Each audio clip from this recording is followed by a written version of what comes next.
Patay ang isang barangay chairman matapos na pagbabarilin sa gilid ng Maharlika Highway, bahagi ng barangay Kalipahan, Talavera, Nueva Ecija, bandang alas 8:40 ng umaga kahapon. Dead on arrival sa ospital ang biktimang kinilalang si Joel Damasio. Sugatan naman at nagpapagaling sa ospital ang Bantay Bayan na kasama ng barangay chairman noong siya ay pagbabarilin. Sa paunang investigasyon ng pulisya, galing sa Brigada Eskwela ang biktima at pauwi na sana nang madaanan niya ang Bantay Bayan. Habang nag-uusap ang dalawa sa gilid ng kalsada, ay pinagbabaril sila ng mga hindi pa nakikilalang sospek na lulan ng motorsiklo. Tumakas sa mga sospek matapos ang pamamaril.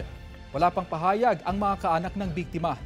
Wala ring pahayag ang mga pulis habang nagpapatuloy ang kanilang investigasyon.